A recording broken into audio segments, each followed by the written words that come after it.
우리 그레이스 어제 연습 많이 했어요? 어디 했지? 아, 연습 많이 했어요 어제? 티가 많이 나는 것 같아.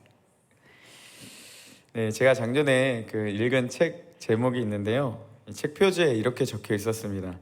독특하지만 따라하게 되는 그들의 사는 방식.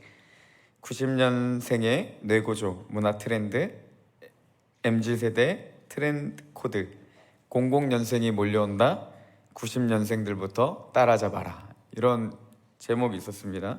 그러니까 이제 그 MZ세대, 그 MZ세대를 이제 알기 위해서 먼저 이제 90년대, 이제 2000년대 이제 2000년생들이 몰려오니까 이제 90년대생들부터 이해해야 된다. 뭐 이런 그 책이었어요. 근데 이제 그래서 90년대생들의 이제 특징들이 이제 기록되어 있는 책인데 여러 가지 이제 특징 중에 제 눈에 들어오는 한 가지 문구가 있었습니다. 무슨 내용이 있었냐면요. 노력해도 안 되는 건 안 된다라는 말이었습니다. 네, 제가 그래서 그 부분을 조금 이렇게 발췌해 왔는데 제가 잠깐 읽어드릴게요. 90년생은 노력해도 바뀌지 않는다고 생각한다. 노력을 회의적으로 생각하지만 분명 노력해왔다. 노력을 하세요 라고 비꼴 수 있는 것은 진짜 노력을 해봤다는 뜻이다. 그래서 다른 사람의 노력도 존중한다. 결과가 나오지 않아도 도전 자체에 박수를 보낸다. 올림픽 국가 순위에 영향을 주지 않는 은메달, 동메달 선수들을 응원한다. 국가대표니까 라는 이유로 가혹한 잣대를 들이대지 않는다. 선수이기 전에 같은 사람으로서 노력을 인정해준다 라고 합니다. 90년대생들이 아마 몇 살부터죠? 34부터예요? 99년생은?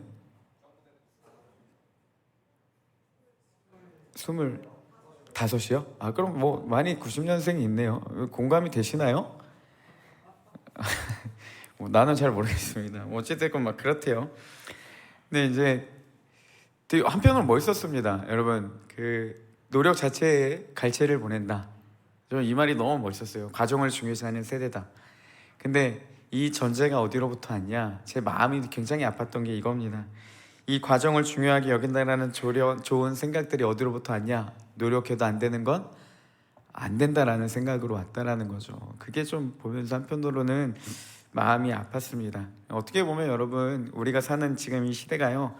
노력해도 안 되는 건 안 되는 시대인 것 같습니다. 근데 우리는요 이런 생각을 공감은 하지만 이거를요 당연하다고 생각해서는 안 된다라는 거죠.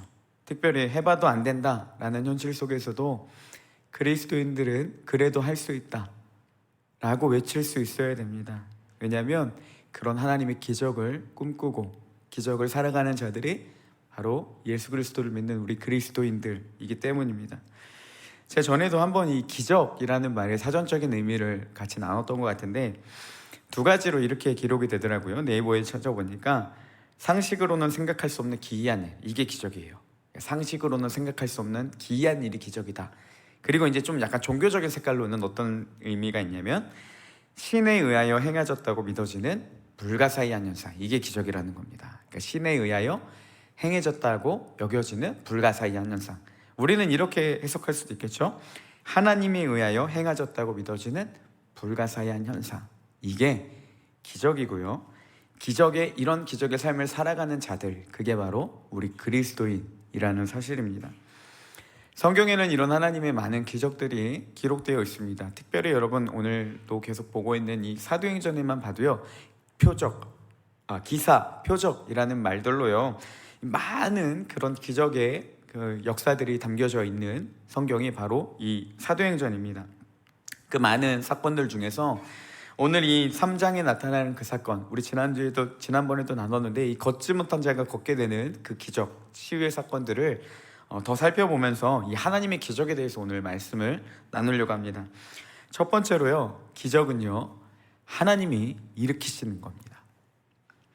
신에 의하여 행해졌다고 믿어지는 불가사의한 현상, 하나님에 의하여 행해졌다고 행해지는 불가사의한 현상, 하나님에 의하여 행해졌다고 여겨지는 불가사의한 현상이 기적이라는 겁니다. 즉 사람이 아니라 오직 하나님만이 가능한 것, 하나님만이 주권적으로 하시는 것이 기적이라는 거예요. 베드로와 요한이 기도하러 성전에 올라가다가 걷지 못한 자를 만나게 됩니다. 나면서부터 걷지 못했대요. 그리고 이제 이후에 보니까요, 한 40여 년 동안 이 병으로 고생했던 것을 알 수 있습니다. 그때 이제 베드로가 이야기하죠. 네가 원하는 금과 은은 내게 없지만 내게 있는 것을 내게 주노니 나사렛 예수 그리스도 이름으로 일어나 걸으라, 이렇게 선언을 합니다. 그때 이 긴 세월 동안 걷지 못했던 자가 걷게 되는 기적이 일어나게 되죠. 사람들은 이 기적을 보면서요, 놀라움을 금치 못합니다. 그때 사람들이 막 그거 이야기를 듣고 이 솔로몬 행각에 모인 자들을 보면서 베드로가 의아하면서 이렇게 이야기를 합니다. 우리 12절 말씀을 한 번 더 같이 한번 볼게요. 같이 한번 읽겠습니다. 시작. 베드로가 이것을 보고 백성에게 말하되 우리 개인의 권능과 경건으로 이 사람을 걷게 하는 것처럼 왜 우리를 주목하느냐. 네, 베드로가 이렇게 얘기하는 겁니다. 내가 한 게 아니다. 우리를 주목하지 말아라. 이 일은 하나님이 하셨다. 이렇게 이야기를 하고 있습니다. 여러분, 걷지 못한 자가요, 어떻게 치유받았는지 6절에 제가 앞에서 이야기했지만 한 번 더 보겠습니다. 제가 읽어드릴게요. 베드로가 이르되 은과 금은 내게 없거니와 내게 있는 이것을 내게 주노니 나사렛 예수 그리스도 이름으로 일어나 걸으라. 베드로가 어떻게 이 기적이 어떻게 일어났습니까? 나사렛 예수 그리스도 이름으로 일어나 걸으라. 그러니까 어떤 능력으로? 예수 그리스도의 이름으로. 그러니까 이 기적은요, 예수 그리스도의 이름으로 나타난 거예요. 근데 오늘 말씀에 보니까요, 걷지 못한 자가요, 이 베드로와 요한을 붙잡았다. 11절에 이렇게 기록되어 있습니다. 이것을요, 그 헨넨이라는 신학자가 이렇게 표현했어요. 뭐라고 했냐면, 그가 사도들에게 매달린 것은, 그러니까 붙들었던 것은 사람들이 누가 자기를 치유했는지를 보여주는 방법이래요. 그러니까 걷지 못한 자가 베드로와 요한을 붙잡았던 건 무엇이냐? 이 사람이 나를 줬어 라고 이걸 보여주는 모습이라는 거죠. 그러니까 걷지 못한 자가 이렇게 얘기하는 겁니다. 이 기적이 사도들로부터 났다라는 거예요. 베드로의 그 능력으로부터 내가 치유함을 받았다, 이렇게 이야기를 사람들에게 하고 있는 겁니다. 그러니까 기적은 분명히 예수 그리스도 이름으로 나타나는데, 걷지 못한 자와 그곳 가운데 이야기를 듣고 솔로몬 행각에 모인 자들은 모두 사도들에 의해서 이 기적이 일어났다라고 여겼다라는 거죠. 그래서 베드로가 이 모습을 보면서 의아하게 여기는 겁니다. 두 가지였습니다. 첫 번째는 뭐냐면, 그게 우리가 한 게 아니다, 하나님이 하셨다, 이겁니다. 분명히 예수 그리스도의 이름으로 이루어진 일인데요, 자꾸 사람들이 우리가 했다라고 착각하니까, 그러니까 베드로가 분명히 이거는 아무리 생각해도 예수 그리스도 이름으로 한 건데 내가 했다라고 자꾸 사람들이 생각을 하니까 아니다라고 이야기를 한 겁니다. 이 부분에 대해서 존 스토트 목사님이 이렇게 얘기했습니다. 능력은 그리스도의 것이고 손은 베드로의 것이었다라고 합니다. 베드로를 통해 하나님이 역사하셨지만 그 능력은 누구로부터 왔냐? 예수 그리스도로부터 왔다라는 거예요. 그러니까 이 말이 이런 표현입니다. 하나님께서 기적을 일으키시는데 사용하는 사람들을 지나치게 주목하지 말라는 겁니다. 걷지 못한 자도 하나님의 기적에 놀랐고요, 그 걷지 못한 자가 걷게 되는 기적을 보고 사람들도 놀랐습니다. 그러니까 하나님의 기적에 나타나는 것들을 보고 걷지 못하는 자도 그곳에 모인 사람들도 놀랐는데, 정작 기적을 일으킨 하나님에 대해서는 그 누구도 몰랐다라는 거죠. 오히려 그 손에 의해 사용된 베드로에게만 주목하는 모습들이 그 가운데 나타났다는 겁니다. 그러면 왜 그들이 그토록 사도에게 집착했을까? 그 내용이요, 12절에 나오는데요, 한 번만 더 보겠습니다. 제가 좀 잘라서 이렇게 붙여달라고 했는데, 한번 같이 볼까요? 자, 시작. 우리 개인의 권능과 경건으로 이 사람을 걷게 한 것처럼 왜 우리를 주목하느냐. 자, 베드로는요, 그 사람들이 왜 우리를 주목한다라고 생각했습니까? 우리의 개인의 권능과 경건으로. 그러니까 나의 개인의 권능과 경건으로 이 사람을 낫게 했다라고 그 사람들이 생각했다라는 거죠. 그러니까 걷지 못하는 사람과 많은 모인 사람들이, 이 걷지 못한 자가 걷게 되는 기적이 어디로부터 왔냐? 베드로의 개인의 경건과 능력으로부터 왔다라고 생각했다라는 거예요. 여러분, 사도들이 경건하기 때문에, 영적 능력이 있었기 때문에 기적이 나타난 게 아니었습니다. 사도들이 경건해야 영적 능력이 있어야만 기적이 나타나는 게 아닙니다. 기적은요, 전적으로 하나님이 일으키시는 거라는 거예요. 사도들이 경건하지 않아도, 영적으로 능력을 갖추지 않아도 하나님이 원하시면 기적은 나타난다는 겁니다. 이런 관점으로요, 교회도 그렇게 볼 수 있습니다. 여러분, 아무리 좋은 사역자가 세워지고요, 좋은 리더가 세워져야 하나님의 기적, 청년부 안에 부흥이 이루어지는 건 아닙니다. 물론 사도들의 경건이 그 사건과 전혀 관계가 없다라고 볼 수는 없어요. 하나님이 그런 사람들을 사용하긴 하십니다. 근데 문제는 뭐냐? 교회 리더들의 경건이 전혀 관계없다라고 볼 수는 없지만 우리의 문제는 무엇입니까? 그게 전부인 걸로 생각한다는 거예요.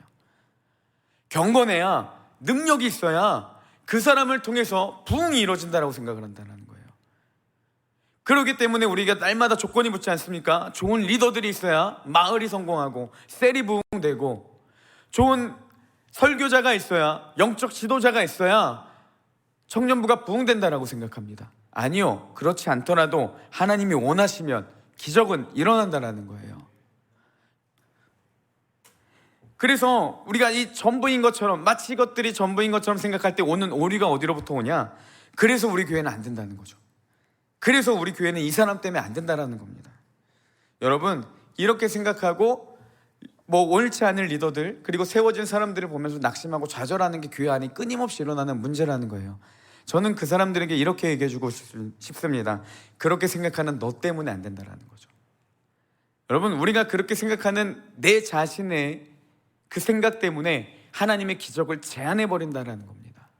기적은 하나님이 일으키시는 겁니다. 사람을 사용하실 뿐이라는 거예요. 거대한 문제가 있어도, 바뀌지 않을 것 같은 큰 문제가 우리 교회 가운데 있을지라도 오직 교회의 주인은 하나님이 되시고, 하나님이 원하시면 기적을 일으키셔서 그 모든 것들을 다 바꾸실 수 있다라는 거죠. 여러분 아는 찬양 중에 나는 믿네라는 찬양이 있죠. 그 찬양에 보면 이런 가사가 있습니다. 내가 겪는 시험이 어렵고 힘들어도 내 주님보단 크지 않네. 내 상황이 아무리 어렵고 힘들어도 하나님보다 크지 않다라는 선언입니다. 하나님 앞에 절대 바뀔 수 없는 상황이란 존재하지 않는다, 이런 고백이겠죠.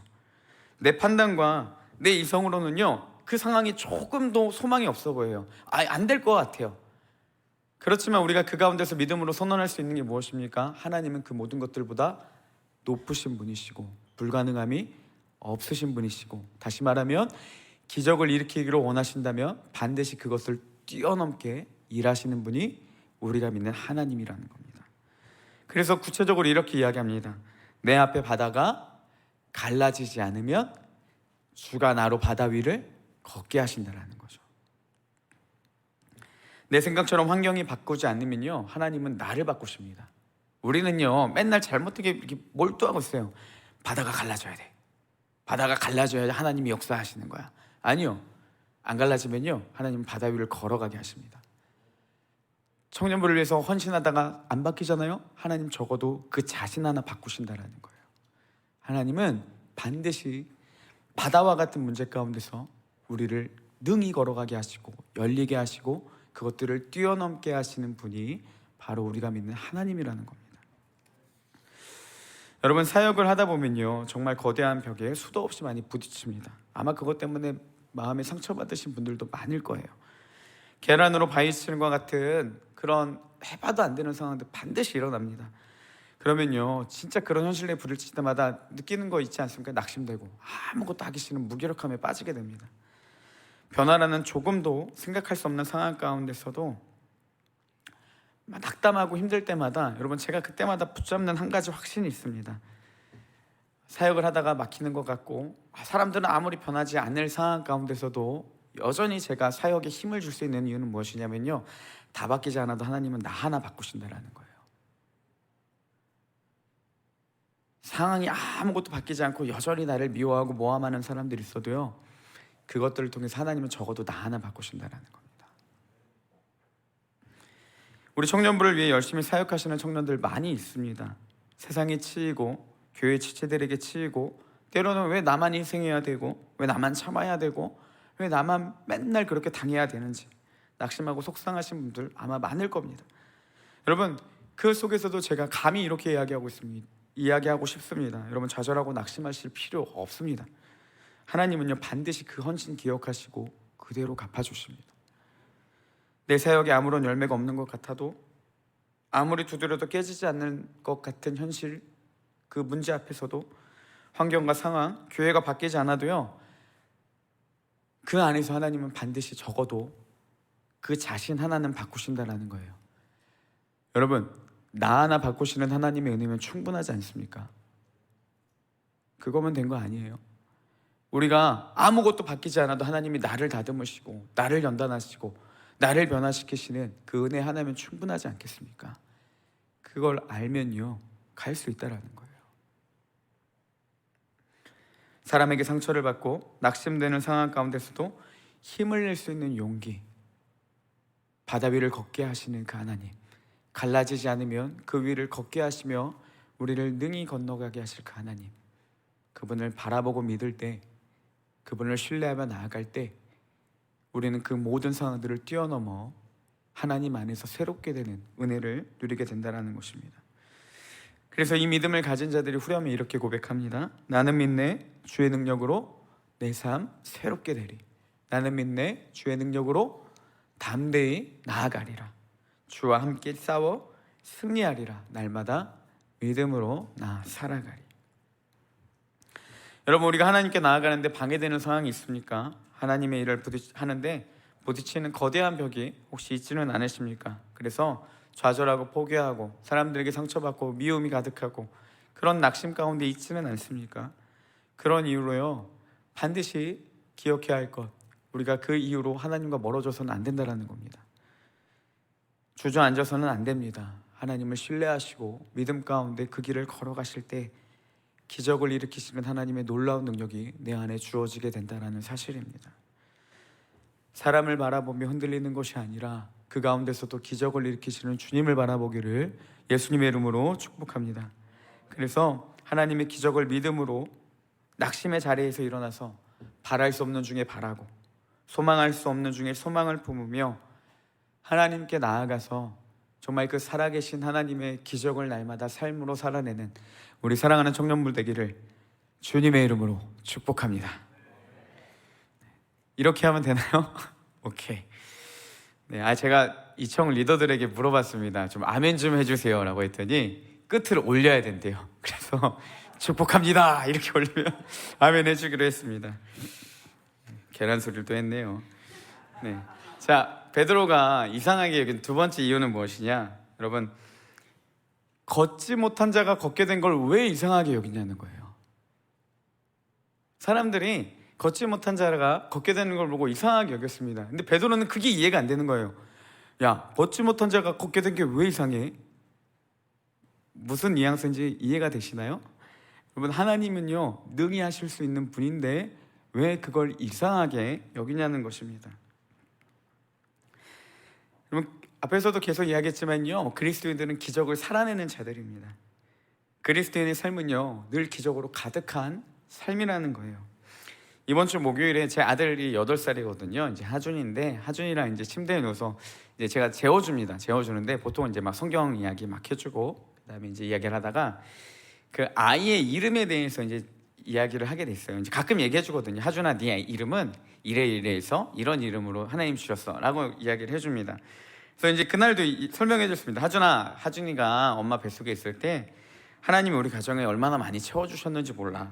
엄마 아빠가 돈이 많이 필요한 상황이 있을 때마다 걱정할 틈도 없이 하나님이 많이 준비해 주시는 일들이 있었어. 그래서 하준이가 나오기 며칠 전에 아빠가 하준이를 위해서 기도하는데 하나님이 이런 일들을 떠오르게 해주시고 하준이라는 이름을 주셔서 하나님의 준비하심이라는 이름으로 네 이름을 지었고, 그리고 너에게 이거를 교육하기를 하나님이 원하시는 것 같아, 이렇게 이야기를 했었습니다. 근데 평소 때는 이렇게 이야기하면 그래? 이렇게 하고 끝내요. 근데 그날따라 하준이가 물어보더라고요. 아빠, 어떤 일이 있었는데? 이렇게 구체적으로 물어보더라고요. 어떤 일이 있었는데? 이렇게 얘기를 합니다. 그래서 제가 우리 가정 가운데 하나님이 어떻게 그렇게 하셨고 왜 하준이라는 이름이 나오기까지 그런 사건들에 대해서, 이제 에피소드에 대해서 제가 여기서 다 얘기할 수는 없고 하여튼 그래서 그런 이야기들을 많이 이렇게 해줬습니다. 그때 하준이가 했던 말이 두 가지였습니다. 한 가지는 뭐냐면 아빠 우리 가난이 있어? 이거였고요. 또 한 가지는 뭐였냐? 우와 신기하다 이 얘기였습니다. 진짜 있을 수 없는 일들로 저희 가정을 이끄신 기적과도 같은 하나님의 일들을 이제 저도 이제 같이 이야기하면서 다시 기억하고 떠오르게 되니까요. 제 삶 가운데 더 기적으로 인도하실 하나님에 대한 기대감이 막 드는 그런 날이었습니다.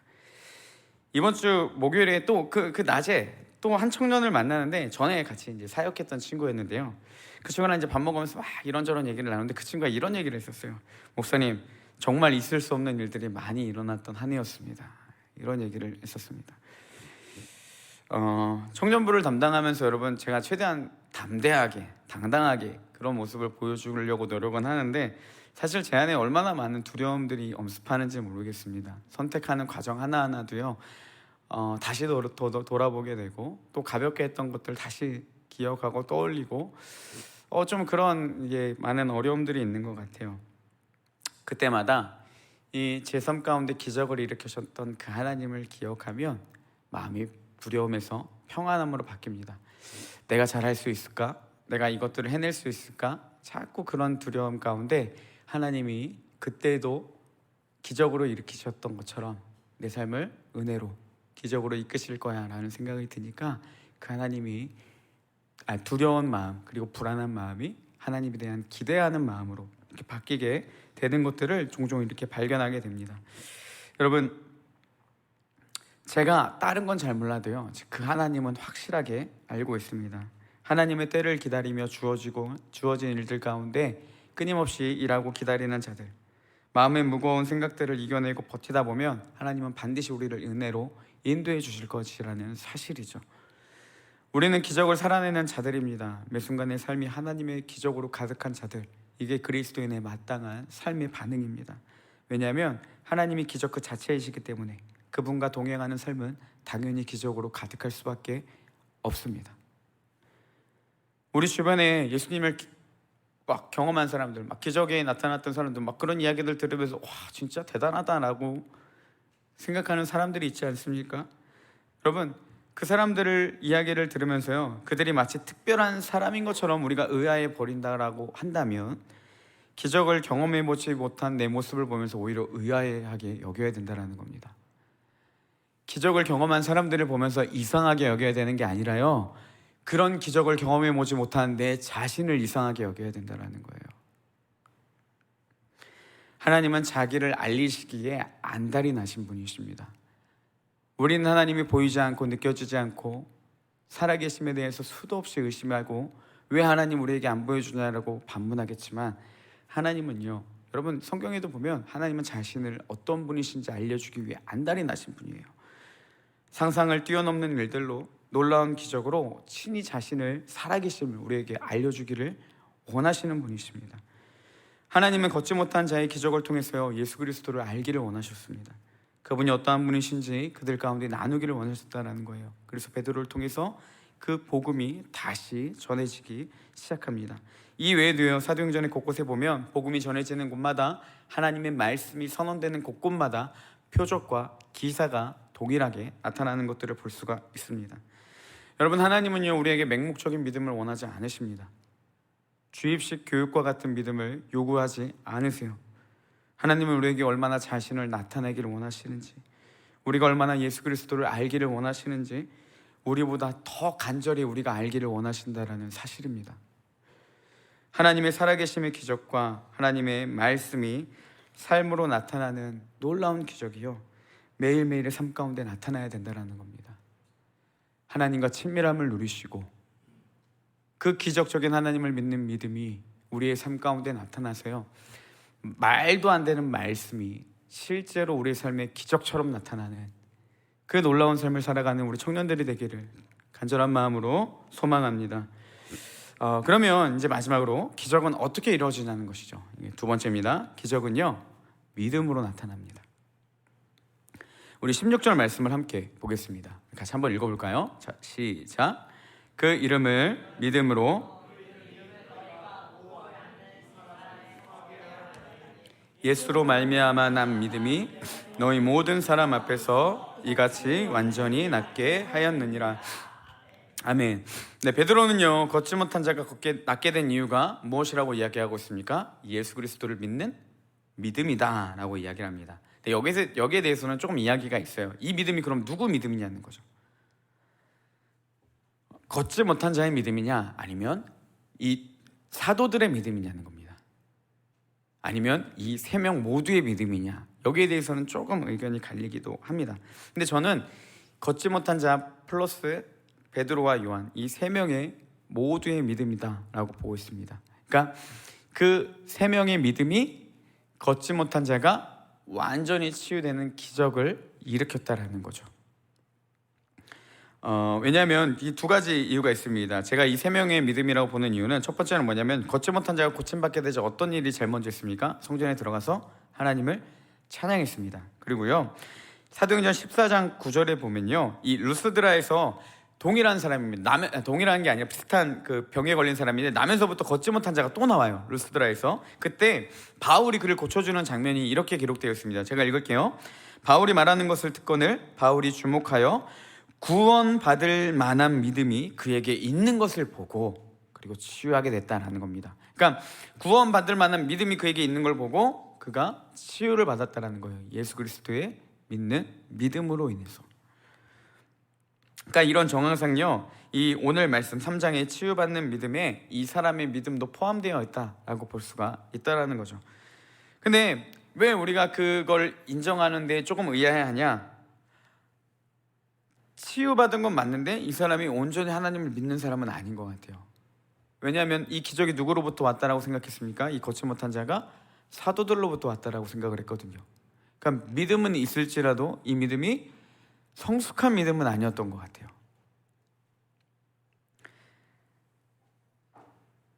이제 막 믿음을 시작했거나 아니면 믿음의 그 첫 걸음을 걷고 있는 사람이 어떻게 보면 이 오늘 말씀에 나오는 걷지 못하는 자, 그가 가진 믿음이었습니다. 근데 여러분, 그 믿음을 하나님은 사용하시고 그에게 기적을 일으키셨다라는 거, 이게 우리가 중점적으로 봐야 될 부분이라는 거예요. 여러분, 지금까지 우리가 어떤 삶을 살았고 어떤 죄를 경험하고 있으며 어떤 죄에 여전히 얽매이며 살아가고 있는지, 그리고 내가 지금 어떤 상태인지는 중요하지 않습니다. 40년이 넘도록 걷지 못한 그를 괴롭혔던 질병이요, 예수 그리스도를 믿는 믿음으로 치유받았던 것처럼 우리가 어떤 상황에 있는지가 중요한 것이 아니라 하나님 우리에게 하나 물어보십니다. 네가 믿느냐는 거예요. 절대로 변할 수 없는 현실의 벽 앞에서도 하나님은 우리에게 요구하시는 것 하나입니다. 네가 믿느냐는 겁니다. 내 말씀대로 이룰 것을 믿느냐? 너는 불완전해도 내가 너를 완전히 인도할 것을 믿느냐? 주님은요, 우리에게 이 믿음을 보시고 이 믿음을 요구하고 계시다라는 사실입니다. 미숙하지만 어설프지만 우리가 진짜 하나님을 믿는지 주님은 그 믿음 하나 보신다라는 겁니다. 여러분, 우리는요, 매번 이 연약한 믿음이다 하더라도 성경적인 지식을 가지고 그것을 믿음으로 한 걸음 한 걸음씩 나아가야 된다라는 겁니다. 기적은 그럴 때 일어나는 거예요. 예배 가운데도 하나님이 어떤 사람 가운데 역사하시겠습니까? 내가 너를 변화시킬 것을 믿느냐? 네가 이 예배를 통해서 나를 깊이 만날 것을 믿느냐는 겁니다. 그 믿음으로 나아가는 자들, 하나님 반드시 그들에게 믿음대로 역사하신다라는 사실입니다. 이제 여러분, 수련회가 얼마 남지 않았습니다. 우리 청년들 결단하시기를 소망합니다. 나를 변화시키고 새롭게 하실 기적의 하나님, 그분을 믿음으로 소망하고 기대함으로 수련회를 나아가기를 원합니다. 어떠한 삶을 사셨든지, 어떤 생각을 하셨든지, 얼마나 인생의 밑바닥까지, 신앙의 밑바닥까지 내려갔는지는 중요하지 않습니다. 하나님이 우리에게 요구하시는 건 하나입니다. 네가 나를 믿느냐는 거예요. 하나님 안에서는요, 그 모든 심각한 것들이 아무 소용 없습니다. 하나님은 반드시 그런 자들을 일으키시는 능력의 하나님이십니다. 하나님은 그럴 만한 능력이 충분히 갖추신 분이세요. 단지 그 하나님을 우리가 믿냐? 그걸 하나님이 우리에게 요구하신다라는 겁니다. 주님은 기적의 하나님이십니다. 단순히 믿고 나아가는 자들, 그런 자들에게 하나님 반드시 역사하실 것입니다. 내 자신의 모습과 행동을 바라보며 낙심하는 것이 아니라요, 기적의 하나님을 보시고 믿음으로 한 걸음 한 걸음 나아가는 우리 청년들 되기를 소망합니다. 사랑하는 우리 청년부 여러분, 제가 간절히 바랍니다. 여러분, 하나님을 깊이 만나시는 시간이 되기를 소망합니다. 하나님 안에서요 깊이 변화되는 우리 청년부 되기를 주님의 이름으로 축복합니다. 그러면요, 이제 우리가 믿음으로 반응해야 된다는 거예요. 믿음은요 입으로만 떠드는 게 믿음이 아닙니다. 그거는요 세뇌고 주입식 교육에 빠져있는 종교인에 불과하다는 사실이에요. 이번 수련회 참석에 고민되십니까? 그럼에도 변화를 갈망하시고 하나님이 나를 바꾸실 거라고 믿는다면 믿음으로 결단하셔야 된다는 거예요. 그리고 믿음으로 참석하셔야 된다는 겁니다. 우리가 변하고 싶은 갈망을 가지고 하나님 앞에 믿음으로 나아가기를 소망합니다. 여러분, 할 수 있는 만큼, 내 믿음이 연약하더라도 그래도 적어도 할 수 있는 만큼 자신의 믿음을 최대한으로 하나님 앞에 드리시고 마음을 들이시면서 할 수 있는 결단들을 하셨으면 좋겠어요. 억지로라도 참석하시든지 스케줄을 조절하시든지 더 나아가서 지금부터 수련회를 위해서 기도하시든지 뭐든 상관없습니다. 여러분이 할 수 있는 믿음을 하나님 앞에 보이시라는 겁니다. 그때 이 기적이요 성경이나 특정한 사람들의 간증에만 묻어나는 것이 아니라 내 삶에 경험되어지는 그 은혜를 누리게 될 거라는 사실입니다. 이 걷지 못한 사람은요 일평생 동안 걷는 것이 어떤 느낌인지도 몰랐던 사람입니다. 걷는다라는 게 뭔지 상상조차 할 수 없는 사람이었어요.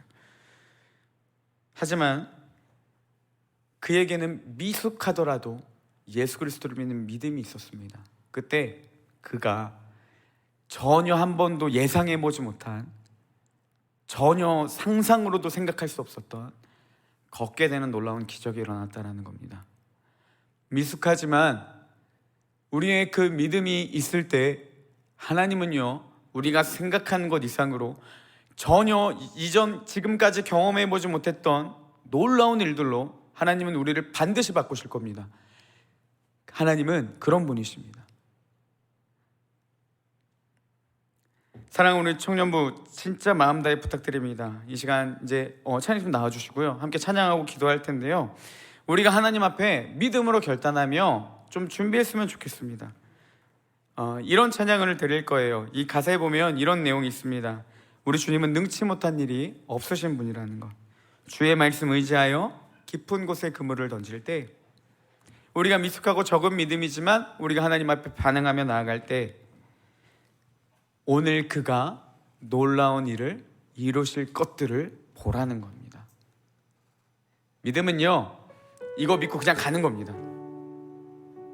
그 안에 자꾸 잡생각, MSG 넣지 마세요. 그냥 가는 거예요. 단순합니다. 심플합니다. 뭐 이것도 있고 저것도 있고 아니에요. 여러분, 그냥 외치시면 되고요, 그냥 수련회 참석하시면 돼요. 내가 할 수 있는 걸 할 때 내가 할 수 없는 걸 하나님 반드시 하시고요, 하나님은 반드시 우리 가운데 자신이 어떠한 분이신지 나타내 주실 겁니다. 오늘 그 은혜를 사모하며 우리가 이 시간 결단하며 같이 고백하며 찬양했으면 좋겠습니다.